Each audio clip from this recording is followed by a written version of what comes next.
Morning everyone and happy new ইয়ার।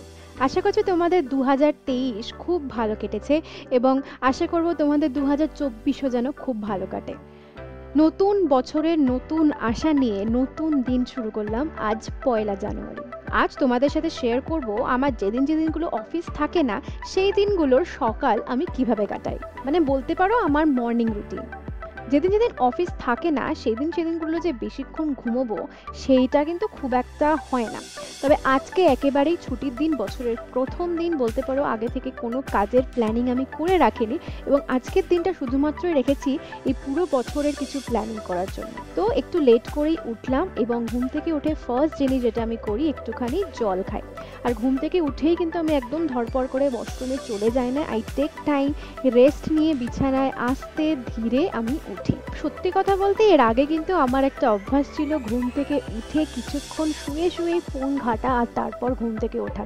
তো আমি চেষ্টা করছি বছরের প্রথম দিন থেকেই যাতে এই অভ্যাসটা একটু ত্যাগ করা যায়। জানি খুব একটা বেশি সক্ষম হতে পারবো না, বাট চেষ্টা করতে ক্ষতি কি।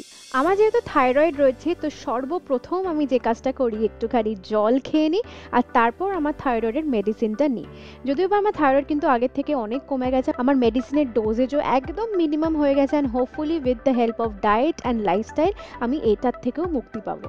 এরপর আমি ওয়াশরুমে গিয়ে ফ্রেশ হইনি, এই মুখে এই ঠান্ডা জল স্প্ল্যাশ করার পর না একেবারে অদ্ভুতই একটা এনার্জি চলে আসে। 2023-এর শেষের দিক থেকেই আমি আবারও আমার স্কিনের প্রতি একটু এক্সট্রা সচেতন হয়ে উঠেছি, এটা তোমাদের আগের ব্লগেও আমি শেয়ার করেছি এবং আমি চেষ্টা করছি যাতে অ্যাটলিস্ট মর্নিং রুটিনটা এবং নাইট রুটিনটা আমি একেবারেই না ভুলে যাই। আমি আমার মর্নিং এবং নাইট রুটিনটাকে কিন্তু একেবারেই সিম্পলিফাই করে দিয়েছি। I am using minimal product নাওয়াডেজ, only একটা সেরাম ইউজ করি আর একটা ময়শ্চারাইজিং ক্রিম। এখন যেহেতু উইন্টার এবং এই দুটো জিনিস কিন্তু আমার জন্য দারুণ কাজ করেছে এবং চেষ্টা করি উইকেন্ডসগুলোতে যদি একটু ফেস মাস্ক বা ওই শীট মাস্কগুলোকে ইউজ করা যেতে পারে। সকালটা কিভাবে শুরু হচ্ছে সেটা কিন্তু আমার কাছে খুব ইম্পর্টেন্ট। মানে কোনোদিন ধরো আমি খুব বিরক্তিকর মুড নিয়ে দিনটা শুরু করলাম, তাহলে কিন্তু আমার পুরো দিনটা এরকম বেকার যাবে। তোমাদের সাথেও কি এরকমটাই হয়? কি জানি, হয়তো এক একজনের এক এক রকম ব্যাপার। তবে আমার কাছে মনে হয় দিনটা যদি আমি একদম শান্তশিষ্টভাবে নিজের মতো করে শুরু করতে পারি তাহলে আমার বাকি দিনটার মুড খুব ভালোভাবে সেট হয়ে যায়। আমি যেহেতু অনেক বছর ধরে অনেকগুলো কাজ একা হাতে নিজে করি, তাই আমার জন্য একটা রুটিন রাখা এবং একটা টু ডু লিস্ট বানানো ভেরি ইম্পর্টেন্ট। তাই অলওয়েজ আমি যেটা করে থাকি আগের দিন রাত্রেবেলায় সেট করে নিই যে পরের দিন আমার কি কি কাজ রয়েছে। তবে আজ যেহেতু বছরের প্রথম দিন আমি আর রাত্রেবেলা লিখে রাখিনি, ভেবে রেখেছিলাম যে একেবারে সকালে ফ্রেশ মাথায় লিখবো যে আজকে কি কি করা যেতে পারে। আজকের টুডুতে বেশিরভাগই রয়েছে আমার সোশ্যাল মিডিয়া রিলেটেড কাজকর্ম, মানে কি কি রিলস আমার এডিট করতে হবে, কি কি ভিডিও যাবে এবং কিছু ভিডিও আপকামিং ভিডিওর কিছু প্ল্যানিং, সেই সমস্ত কিছু আজকে করব। আরও একটা জিনিস কিন্তু করব। তার আগে তোমরা বলো তো তোমাদের মধ্যে কে কে গোল সেটিং করো প্রত্যেক বছর, আমাকে কিন্তু কমেন্ট করে জানাও। এই গোল সেটিংটা কিন্তু আমার অনেক বছরের একটা হ্যাবিট। প্রত্যেক বছর আমি একটা গোল সেট করি যে এই জিনিসগুলো আমি এই বছর করব এবং বছরের শেষে গিয়ে বা নতুন বছরে গিয়ে আমি একবার ফিরে দেখি সেই জিনিসগুলোতে যে কোন কোন গোলগুলো আমি করে উঠতে পেরেছি আর কোন কোনগুলো হয়নি, সেগুলোকে আবার টানতে টানতে এই বছরের গোল সেটিংয়ে লিখে রাখি। গোল সেটিং করলে দেখবে তোমার এই বছরটা না একেবারে দিশেহারা ফিল হবে না। তোমার কাছে একটা প্ল্যান আছে, গোল আছে, the only thing that you need to execute, এবং সেটাও কিন্তু বেশ ইজিলি করে ফেলতে পারবে যদি গোল সেট করা থাকে। হ্যাঁ, অনেক কিছুই হবে যেগুলো কিনা তোমরা লিস্টের বাইরে অ্যাচিভ করে ফেলবে, আবার অনেক কিছুই হবে যে লিস্টে লেখা গোলগুলো অ্যাচিভ করতে পারলে না, তাতে কোনো অসুবিধে নেই, চেষ্টাটাই কিন্তু অনেক বড় ব্যাপার। যেমন আগের বছর আমার একটা গোল ছিল যে এই বছর আমি 3টে বই পড়বো। কেন বলো তো? আমার বই পড়তে একদম ভালো লাগে না, এটা আমি একেবারে নিজেকে জোর করে এই অভ্যাসটা করাচ্ছি, বিকজ বই পড়া কিন্তু ভীষণ ভালো একটা হ্যাবিট। হ্যাঁ, 3টে বই কিন্তু পড়তে পারিনি, তবে 2.5খানা বই আমি কমপ্লিট করেছি, আর হাফ বই ওইটা এই ধরো আর 1 সপ্তাহ কি 1.5 সপ্তাহের মধ্যে কমপ্লিট করে ফেলবো। তো চলো শুরু করি আজকের টু ডু দিয়ে।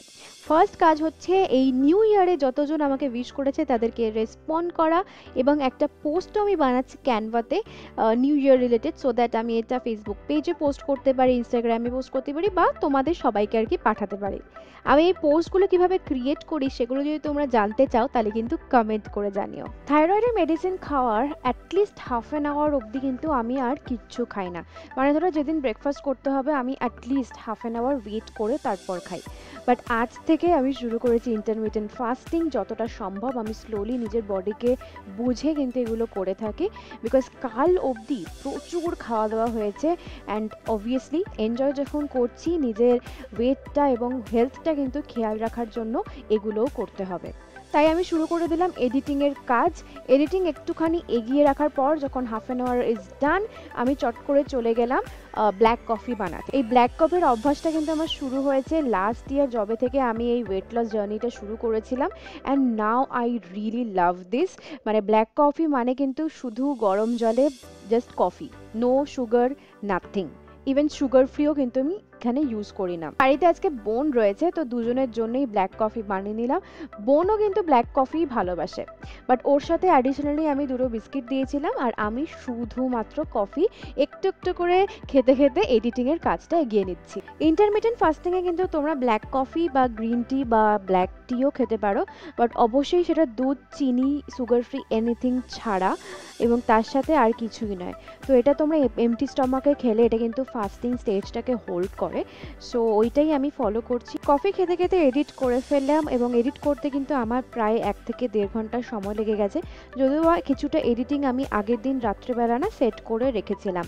তো এটাকে আমি এখন রেন্ডার হতে দিয়েছি আর চলো স্নান করে ফেলি অ্যান্ড তারপর আমি আফটার শাওয়ার যে রুটিন হয় সেটাও আমি চেষ্টা করছি যাতে রেগুলারলি করা যায়। এবং উইন্টারে বডিটাকে ময়েশ্চারাইজ করা কিন্তু ভেরি ইম্পর্টেন্ট। ডাজেন্ট ম্যাটার তোমার অয়েলি নাকি ড্রাই স্কিন, যে কোনো স্কিন টাইপ অনুযায়ী তোমাদের কিন্তু লোশন মাখাটা ডেফিনেটলি উচিত। আমি রোজ দিন তো চুল ভেজাই না, বাট অল্টারনেট ডেজ আমি শ্যাম্পু করি। তো যেদিন যেদিন শ্যাম্পু করি আই মেক শিওর কিছুক্ষণ টাওয়েল ড্রাই যাতে হয় হেয়ারটা, অ্যান্ড তারপর ওটাকে না একদম নর্মাল ড্রাই হতে দিয়ে দিই। আমি একেবারেই ভেজা চুল কিন্তু কোম করার চেষ্টা করি না।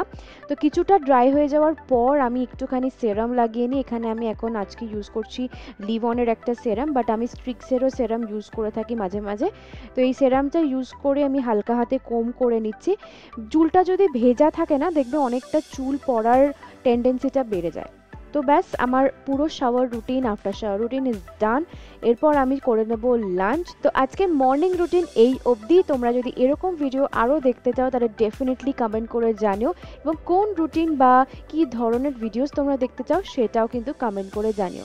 দেখা হবে নেক্সট ভিডিওতে। Till then take care, stay happy and tata.